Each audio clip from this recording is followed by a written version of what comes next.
Mateus 26, 31 a 35. Então Jesus lhe disse: esta noite todos vós vos escandalizareis comigo, porque está escrito: ferirei o pastor e as ovelhas do rebanho ficarão dispersas. Mas, depois de minha ressurreição, irei adiante de vós para a Galileia. Disse-lhe Pedro: ainda que venhas a ser um tropeço para todos, nunca o serás para mim. Replicou-lhe Jesus: em verdade te digo que, nesta mesma noite, antes que o galo cante, tu me negarás 3 vezes. Disse-lhe Pedro: ainda que me seja necessário morrer contigo, de nenhum modo te negarei. E todos os discípulos disseram o mesmo. Amém. Amém. Coloca a mão no seu coração, diga assim comigo: Senhor Jesus, fala ao meu coração e ao meu entendimento através dessa mensagem da tua palavra. Usa o pastor como instrumento da tua palavra, no poder do teu Espírito, e faz um grande milagre na minha vida e no meu coração, em teu nome. Amém. Amém. Vocês podem se assentar, obrigado. Na semana passada a gente falou que começaremos uma série com o tema angústia espiritual. E nós vamos continuar nessa série no segundo tema. E o nosso tema hoje é expectativas erradas. Eu gostaria que os irmãos das células, você que vai ministrar na próxima semana, que você anotasse, que você vai repartir essa mesma palavra para a sua célula nessa semana. Bom, na semana passada a gente começou a falar, e hoje nós vamos para esse segundo tema, expectativas erradas. Quando nós temos uma má compreensão do Evangelho, isso vai nos levar a criar expectativas erradas sobre as pessoas. Se nós não compreendermos o Evangelho, além de criar expectativas erradas sobre Deus, foi o que nós conversamos a semana passada, quando a gente cria expectativas erradas sobre Deus, sobre a fé, nós também vamos criar expectativas errôneas sobre as pessoas, e vamos ter expectativas erradas de modo geral, e sobre as pessoas também. Nesse texto que nós lemos, e que também nós lemos a semana passada, até aquele momento, os discípulos, assim como os judeus e seus líderes religiosos, eles tinham uma expectativa errada sobre Jesus. Aquilo que eles esperavam de Jesus não seria aquilo que Jesus faria.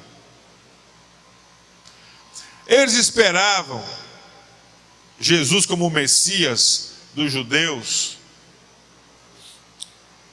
Eles esperavam que Jesus manifestasse o seu poder diante dos judeus. E que Jesus se levantasse, juntamente, quem sabe até com os anjos, e quebrasse o jugo de Roma sobre os judeus, se levantasse como rei dos judeus, como rei do mundo, e naqueles dias trouxesse a paz mundial sobre todas as nações da terra, a partir de Jerusalém. Essa era a expectativa que os discípulos de Jesus e os judeus esperavam do Messias. E se Jesus era o Messias, eles esperavam isso do Senhor Jesus. Essa era a expectativa. Aí Jesus Cristo, nesse momento aqui, ele diz para os seus discípulos: vocês vão se escandalizar em mim, vocês vão se ofender comigo, porque eu serei ferido, vocês vão se espalhar, vocês vão ficar em dúvida, vocês vão entrar numa angústia, numa crise espiritual muito grande, vocês vão ser acometidos por densas trevas que vão dominar o pensamento, o espírito, o coração de vocês. E Jesus fala: e vocês vão me abandonar. É claro que naquele momento Pedro disse: não, Senhor, se for preciso, nós estamos juntos aí para morrer. E os outros disseram: e nós estamos também, não é só Pedro não. Pode contar com a gente, vamos estar com o Senhor até o fim. Mas não foi isso que aconteceu. Eles realmente ficaram confusos. Quando Jesus foi tomado pelos soldados, Jesus foi conduzido para a crucificação, Jesus foi crucificado, eles se espalharam, eles ficaram com medo, eles ficaram confusos, eles se escandalizaram em Jesus. E isso aconteceu por mais que Jesus os avisasse que isso seria necessário, por mais que Jesus dissesse para eles o tempo todo que isso ia acontecer. Mas quando aconteceu, eles não estavam entendendo, não estavam compreendendo, não estavam esperando os fatos que vieram a acontecer. Então eles erraram na expectativa sobre Jesus. Apesar de andar com Ele, apesar de estar ao lado dEle 3 anos, muitas vezes, muitas noites, muitos dias, muitos momentos, muitas caminhadas, muitas jornadas. Mas eles, naquele exato momento crucial, eles erraram as suas expectativas. E será que nós também não corremos esse risco? Será que você, será que eu também não corremos esse risco de ter expectativas erradas em nossas vidas? Em relação às pessoas, por exemplo, ao nosso redor. Quantos pais criam expectativas erradas em relação aos seus filhos? Quantos filhos criam expectativas erradas em relação aos seus pais? Pensa que é de um jeito, pensa que é de uma maneira.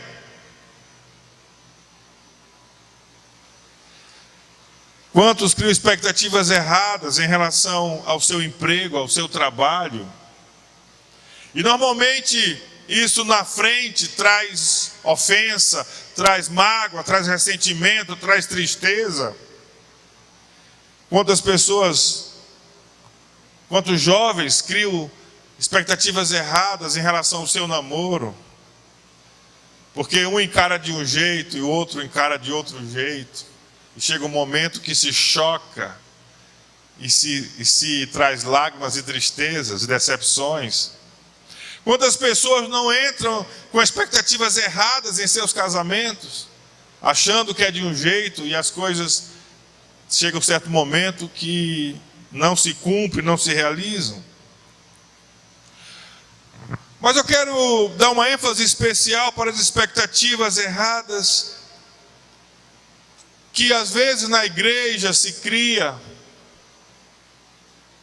de irmãos, de pessoas que chegam à igreja em relação ao pastor da igreja, em relação aos irmãos da igreja.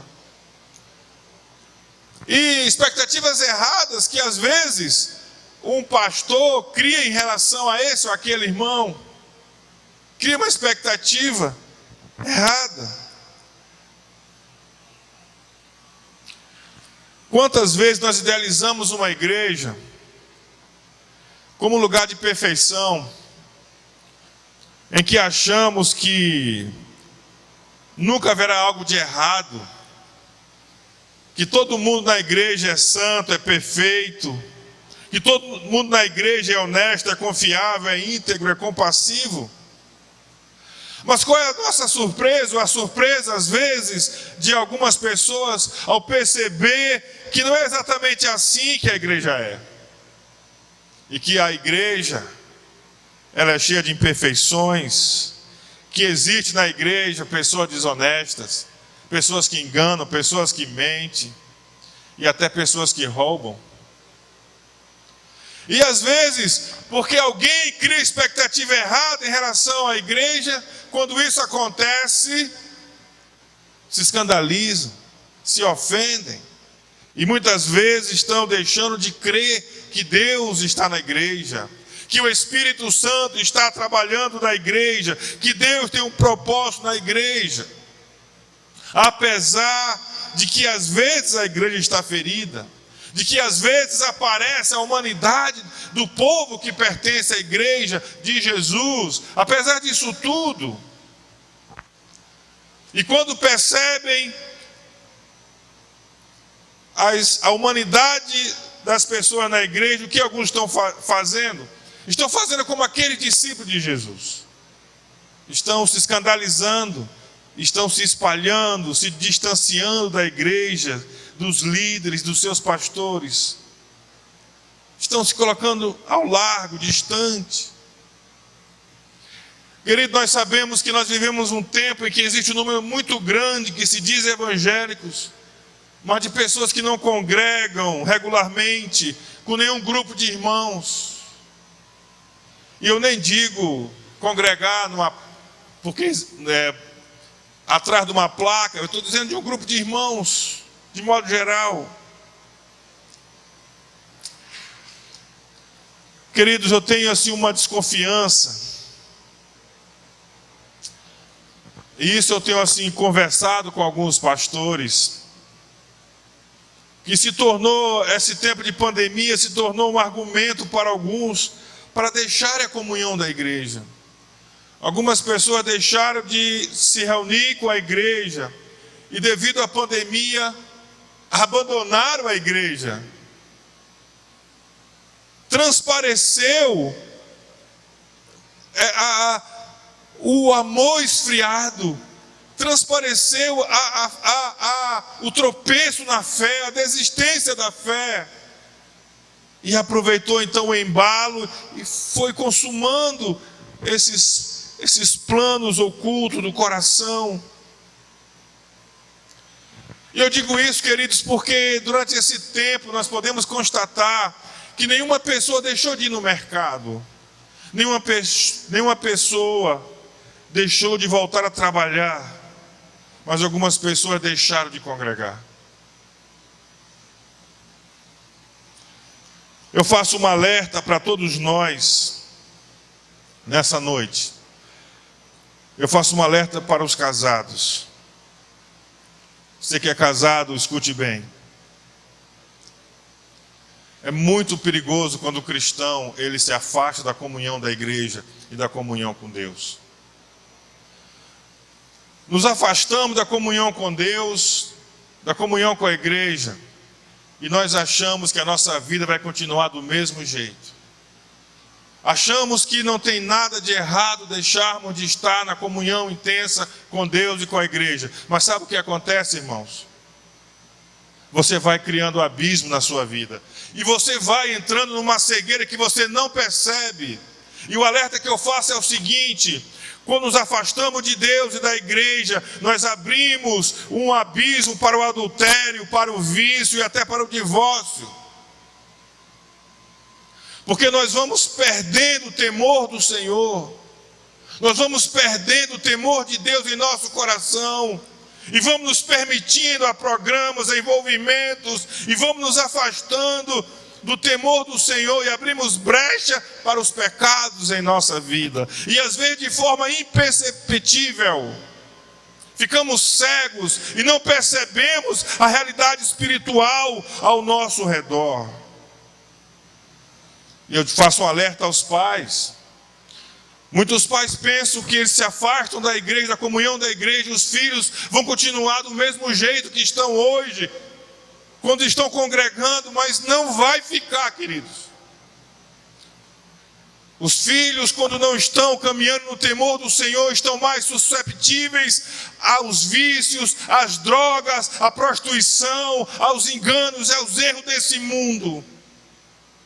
E nós, como pais, nós não podemos nos esquecer que a responsabilidade sobre nossos filhos pertence a nós, porque a palavra de Deus diz: ensina a criança o caminho que deve andar, e quando for velha, não se desviará dele. E a palavra de Deus diz que devemos cuidar da nossa família, porque quem não cuida da sua família é pior do que o incrédulo, do que o infiel. Então cabe aos pais a responsabilidade de guiar os seus filhos à comunhão com Deus e à comunhão com a igreja do Senhor. E eu digo aos filhos nessa noite: quando você deixa a comunhão da igreja, a comunhão do Senhor, você perde a oportunidade de ganhar pessoas, de ganhar os seus amigos e até de ganhar os seus pais para Jesus. É muito importante que nós nos mantenhamos firmes no propósito do Senhor, na comunhão do Senhor e na comunhão do seu povo e na comunhão da sua igreja. Você pode dizer amém, querido? Querido, a pessoa distante da comunhão é como o sapo posto numa panela, na mesma água da lagoa que ele vive. Se você pegar uma água da lagoa que o sapo vive, colocar para ferver numa panela, e você coloca o sapo dentro, aquela água vai se aquecendo, aquela água vai fervendo, e o sapo não percebe o que está acontecendo. Ele está gostando daquela quentura, aquela água, aquela coisa gostosa, e aquilo ferve de tal maneira que mata o sapo, e ele não sai da água.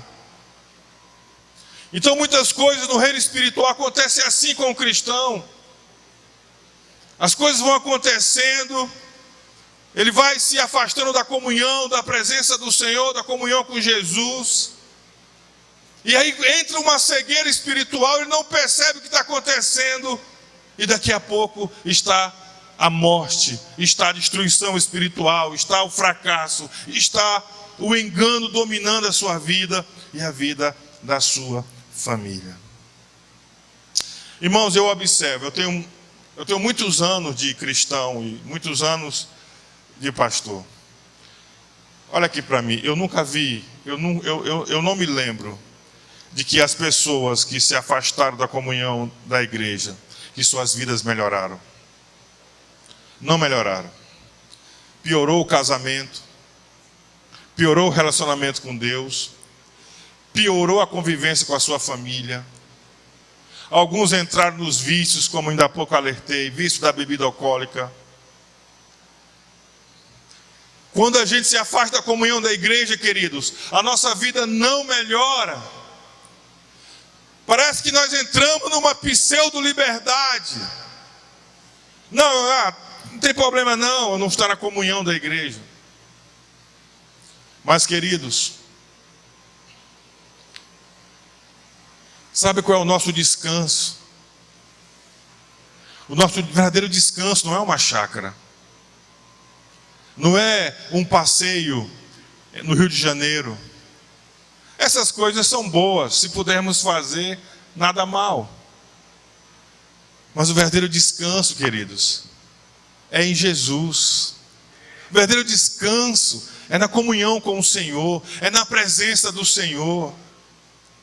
Porque quando nós estamos descansando no Senhor, as tribulações não nos destrói, as lutas não nos vence, não nos faz desanimar, não nos faz cair. Qualquer provação que vier, nós estamos firmes e inabaláveis. Qualquer situação anormal que aparecer, nós teremos a direção do Espírito de Deus, da palavra de Deus.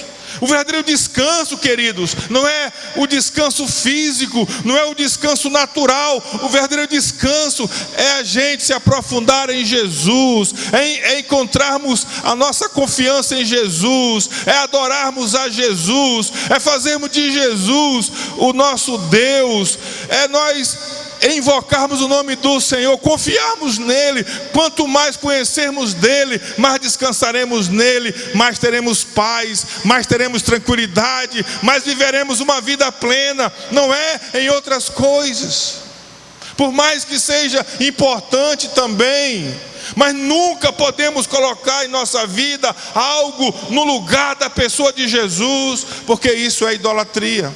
Isso é procurar no lugar errado. Isso é procurar de forma equivocada. Nós precisamos entender que aquilo que nós precisamos, o nosso verdadeiro descanso, é na pessoa de Jesus Cristo. Você pode dizer amém, querido? Em 1 João, no capítulo 1, no versículo 7... vamos ler juntos. 1 João, aí perto do Apocalipse, capítulo 1, versículo 7, diz assim: se porém andarmos na luz, como Ele está na luz, mantemos comunhão uns com os outros, e o sangue de Jesus, seu Filho, nos purifica de todo pecado. Se porém andarmos na luz, como Ele, Jesus está na luz, se estamos na luz, mantemos comunhão com a luz, uns com os outros, andamos na luz, andamos na verdade, na transparência.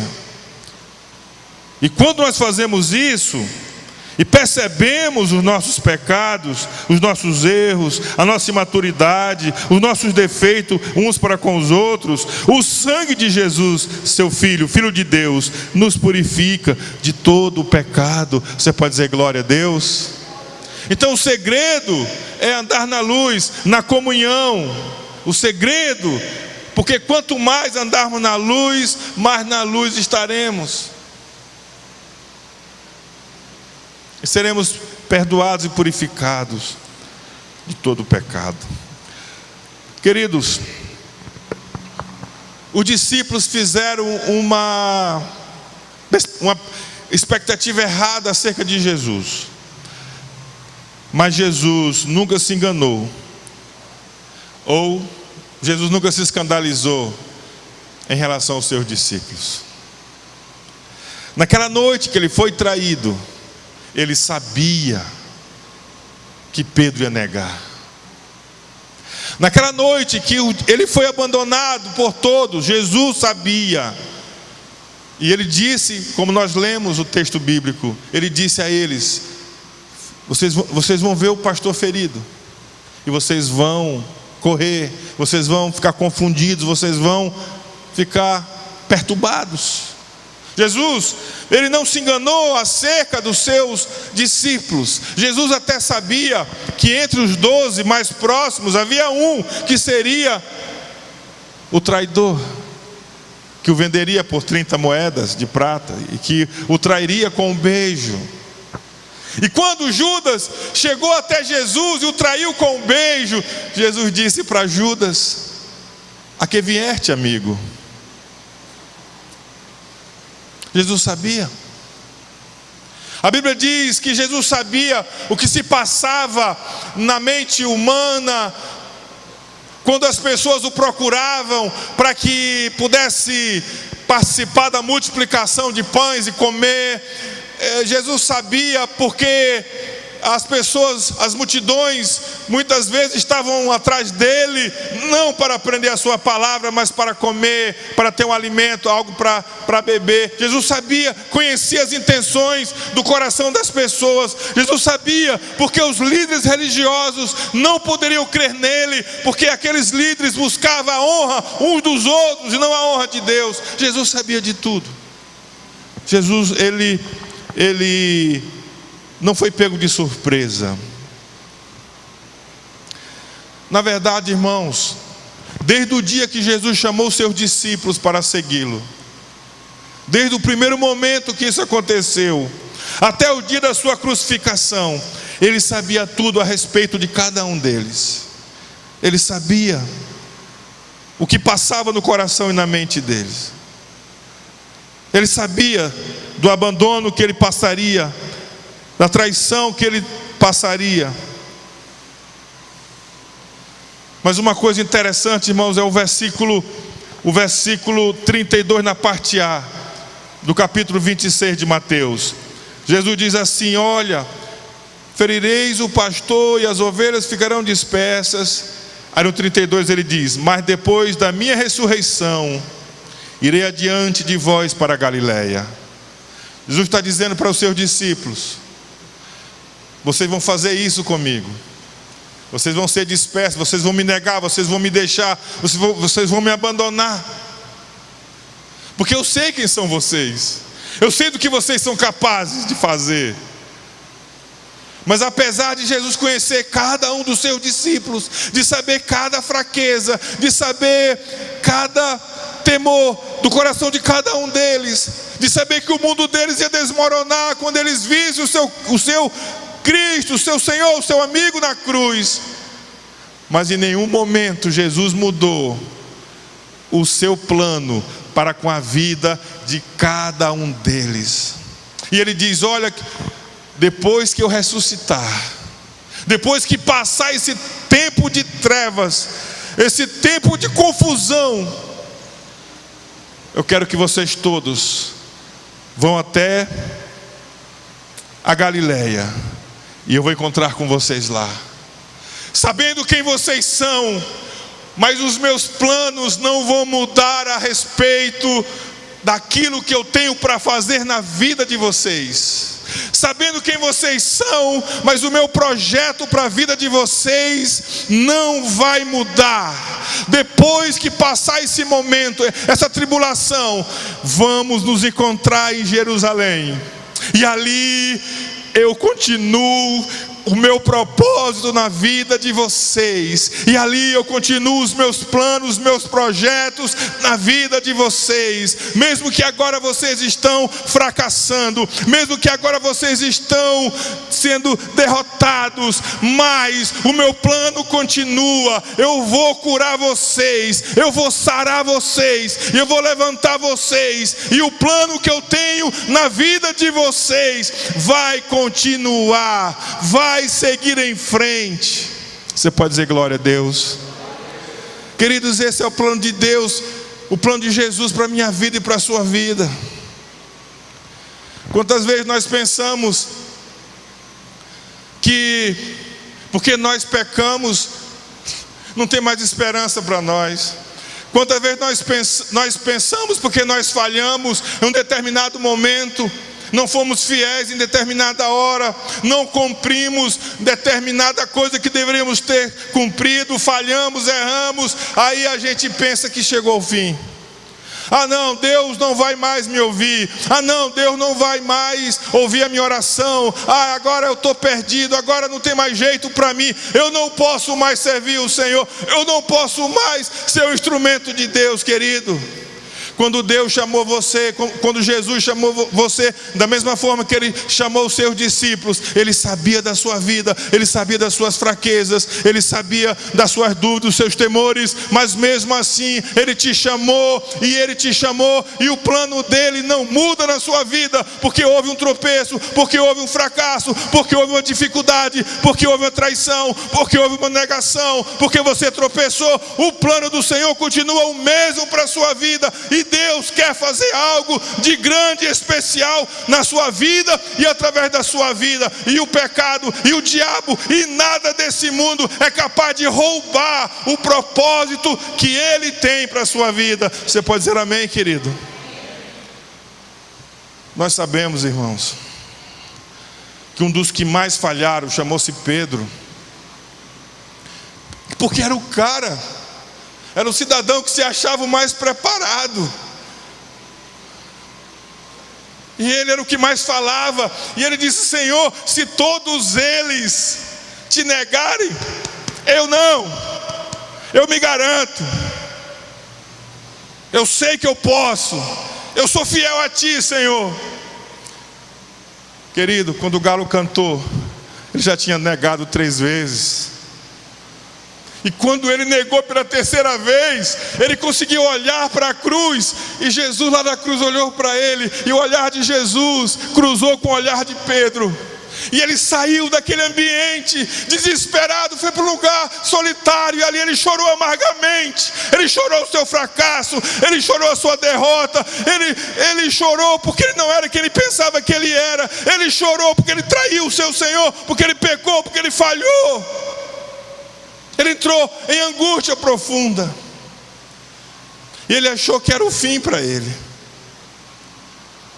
Mas Jesus, depois da ressurreição, aguardou Pedro lá na Galileia. E o mesmo Senhor que tinha avisado para ele sobre a sua fraqueza, foi o mesmo Senhor que lá na praia ministrou a vida de Pedro e animou o coração de Pedro e disse para Pedro: Pedro, o meu plano na sua vida não terminou, o meu projeto na sua vida continua. E o Senhor disse: você vai receber o Espírito Santo sobre a sua vida. Aí você vai ter poder. Você vai ter poder para falar de mim sem vergonha nenhuma. Queridos, Pedro foi o primeiro apóstolo que escolheu um outro apóstolo para completar a equipe no lugar de Judas, o Matias. Pedro foi o cara que disse: vamos aqui escolher. Escolheram Matias. Muitos acham que Matias não era apóstolo, mas eu creio que ele era apóstolo sim. Pedro escolheu. Depois Pedro, quando o Espírito Santo desceu, Pedro foi o primeiro que pregou, e numa só pregação se converteram 3.000 pessoas.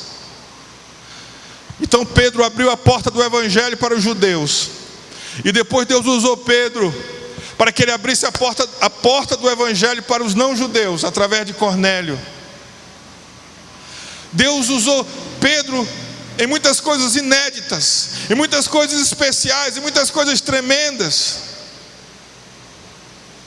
Pedro teve experiências com Deus, dele estar na prisão, preso, cativo, e de noite vinha um anjo e abria as portas das prisões e conduzi-lo para a liberdade. E Pedro viveu isso.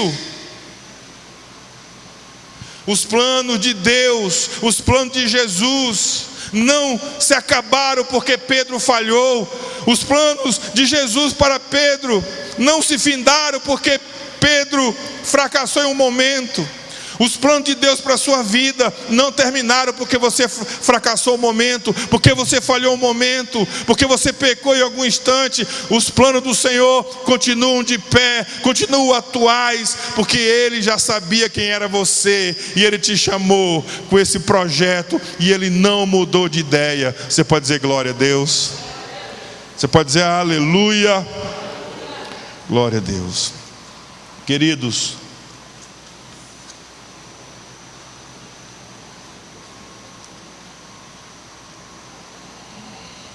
Deus não está olhando para você, vendo o que você é hoje, simplesmente. Deus está olhando para você e vendo o que Ele vai fazer na sua vida amanhã.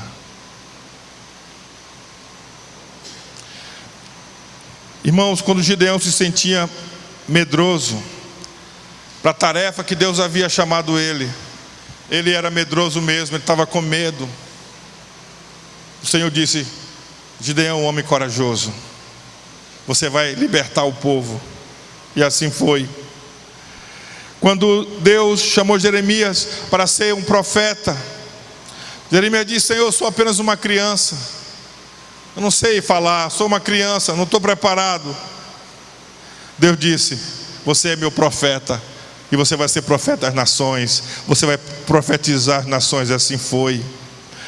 Quando Abraão se sentia velho, sem condições de ter um filho, quanto mais ser pai de nações, de multidões, o Senhor disse: você vai ser pai de multidões, olha para o céu, conta as estrelas, assim será a sua descendência. E assim foi, se cumpriu a palavra de Deus sobre Abraão, por mais que ele tenha atrapalhado, Por mais que ele tenha se achado incapacitado, tentar dar um jeito por si mesmo, mas Deus conduziu as coisas de tal forma que se cumpriu o plano dele sobre a vida de Abraão. Talvez você diga, eu não posso, mas Deus está dizendo, eu te dou poder para você fazer. Talvez você pense assim, eu sou fraco, pecador, mas Deus está dizendo para você, tu és amado meu, tu és o meu filho, eu tenho uma herança para a sua vida e para você, e para o seu ministério e para o seu casamento. Talvez você pense assim, ninguém me ama, mas a Bíblia diz, o Senhor se revela e Ele está dizendo, eu te amo e eu tenho um plano e um propósito para a sua vida, mesmo quando você fracassou. Você pode dizer glória a Deus, querido? Você pode dizer amém? Deus tem algo maravilhoso e poderoso para a sua vida. Diga assim comigo, eu sou tudo aquilo que a Bíblia diz que eu sou. Diga assim, eu não sou aquilo que eu acho. Às vezes, eu sou aquilo que Deus diz que eu sou. Você pode dar um aplauso ao nome do Senhor. Aleluia. Queridos, eu quero concluir essa reflexão com você. Quando os discípulos viram Jesus crucificado, eles se escandalizaram e se frustraram. As suas expectativas estavam indo por água abaixo. Pelo fato de Jesus precisar ir à cruz, isso foi um escândalo, uma ofensa para os discípulos e ainda é para os judeus no dia de hoje.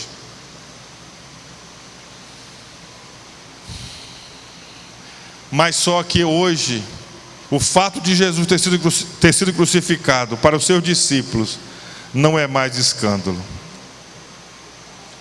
Para aqueles que creem, aqueles que seguem a Jesus hoje, a cruz, não é mais escândalo.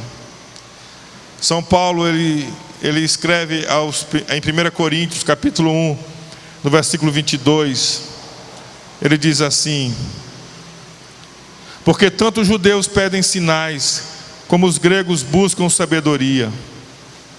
Mas nós pregamos a Cristo crucificado, escândalo para os judeus, loucura para os gentios. Mas para os que foram chamados, tanto judeus como gregos, pregamos a Cristo, poder de Deus e sabedoria de Deus. E no versículo 18 ele diz, certamente a palavra da cruz é loucura para os que se perdem, mas para nós que somos salvos, poder de Deus. Você pode dizer glória a Deus. A cruz que foi escândalo para os judeus, que ofendeu os discípulos naquele momento em que ela estava acontecendo. A cruz que é loucura para os judeus que buscam sabedoria. Essa cruz agora para aqueles que creem na sua ressurreição é o poder de Deus. É o poder de Deus para a minha vida e é o poder de Deus para a sua vida. Porque através da cruz, Jesus se tornou o Cordeiro de Deus que tira o pecado do mundo. Através de Jesus, os nossos pecados, eles são perdoados. Na morte de Jesus, naquela cruz, Ele se tornou o sacrifício perfeito, aceito por Deus. E assim pode nos resgatar, nos redimir do poder e da condenação do pecado. Então nós que cremos, isso para nós é o poder de Deus. Antes de Jesus aparecer finalmente como libertador de Israel, antes de Jesus aparecer como aquele que vai trazer a paz mundial, antes de Jesus aparecer como Rei dos Reis e Senhor dos Senhores, foi preciso que Ele viesse como resgatador, foi preciso que Ele viesse como Cordeiro que tira o pecado do mundo. E essa mensagem de Jesus Cristo, é a mensagem que nos consola, é a mensagem que nos dá esperança, é a mensagem que nos faz levantar do pó, nos faz levantar do chão e crer no novo dia, numa nova manhã. E a Bíblia diz que Deus levanta o pobre necessitado e o faz assentar com os príncipes. E a Bíblia diz que Deus quebra as cadeias dos cativos e dos presos e os torna livres para viver uma nova vida e uma vida com abundância. Isso é possível porque teve a cruz, porque Jesus foi para a cruz, porque Jesus morreu na cruz, e é esse mesmo Jesus que morreu na cruz ressuscitou ao terceiro dia e vive para sempre, e assim finalmente ele voltará como o Rei dos Reis e o Senhor dos Senhores, não mais como aquele humilde servo, mas agora como aquele que tem todo o poder nos céus e na terra, e vai julgar homens e mulheres, e vai dar a cada um segundo as suas obras, porque Ele é o homem ressurreto, Ele é o Deus vencedor, Ele é o Rei dos Reis e o Senhor dos Senhores. Você pode dizer glória a Deus?